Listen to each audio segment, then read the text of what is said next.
Como é que o remédio de dor sabe exatamente onde está doendo? Eu sei que você já se fez essa pergunta em algum momento que tomou uma medicação para cólica, dor no joelho e ela passou dentro de alguns minutos. A verdade é, o remédio não sabe onde está doendo. Vamos entender como é que isso funciona? Antes da gente compreender como a medicação funciona, vamos entender como é que é o sistema da dor no nosso corpo. Vamos supor que você bateu a perna, ralou o joelho ou está com alguma parte do corpo inflamada. O primeiro passo é que as células desse lugar, o tecido desse lugar, vai começar a produzir umas substâncias inflamatórias, como por exemplo as prostaglandinas. A função dessa substância é deixar esse nervo, essa terminação nervosa ali, mais sensível. Então o estímulo que você está recebendo entra com maior sensibilidade no nervo. Uma vez que você então bateu, machucou, inflamou, essa mensagem vai ser captada pelas terminações nervosas e vai viajar através dos nervos no seu corpo, subindo pela sua medula, que fica aqui dentro da coluna, e indo parar lá no seu cérebro. Tudo isso aqui é feito de maneira muito rápida, em alguns segundos, mas esse caminho acontece. Liberação de substâncias, inervação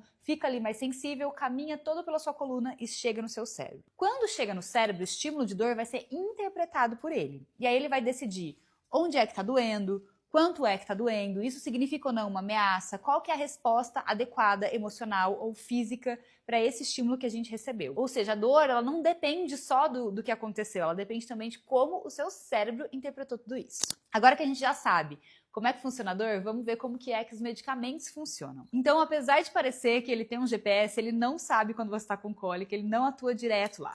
Quando você toma uma medicação, ela é absorvida no estômago e vai parar na sua corrente sanguínea. Uma vez que ela está no seu sangue, ela é liberada para todo o seu corpo, todos os órgãos. O útero que estava doendo, o joelho, o coração, a bexiga, todos eles vão receber algum estímulo dessa medicação. E aí essas medicações podem atuar de diferentes maneiras. Algumas vão atuar diretamente ali na produção da substância que eu falei, que chama prostaglandina. Ou seja, elas vão lá no tecido que está machucado, ver que está liberando mais prostaglandina, diminui essa produção, fazendo com que o nervo fique menos sensível ao estímulo de dor. Assim, a sua dor vai diminuir. Um exemplo bem bom para a gente explicar, por exemplo, os anti-inflamatórios. Quando você está com alguma inflamação, alguma cólica intensa, é esse mecanismo que funciona melhor. Algumas medicações também vão atuar direto na terminação nervosa ou em algum nervo. Como, por exemplo, quando você vai no dentista e ele faz uma anestesia local. Ele está bloqueando o próprio nervo para que ele não consiga transmitir adiante a sensação de dor para não chegar no seu cérebro e ser interpretado como dor.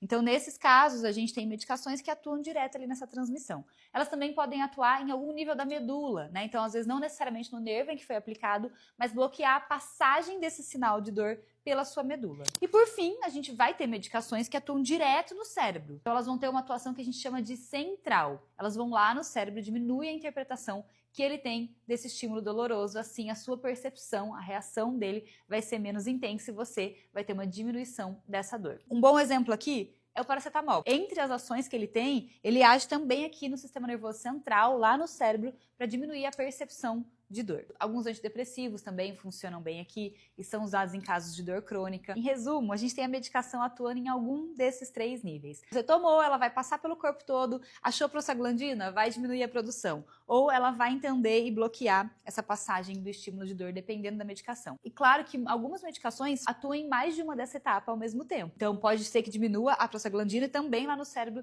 iniba essa percepção. É assim que as medicações funcionam e cada tipo de dor vai ter uma medicação que faz mais sentido ser usada. Por exemplo, se a dor é mais inflamatória, a gente vai usar medicações que diminuam a prostaglandina, os anti-inflamatórios. Se é uma dor mais aguda, que vai ser localizada, a gente vai atuar com anestesia ou medicações que bloqueiem essa passagem dos nervos, né? Se é uma dor neuropática, ou seja, a origem dela é a própria inervação, a gente também precisa atuar ali no nervo para diminuir. Enfim, o remédio não sabe onde ele está doendo, mas ele atua de maneira geral no seu corpo, fazendo com que qualquer estímulo de dor seja interpretado de maneira menos intensa. E agora, fez sentido?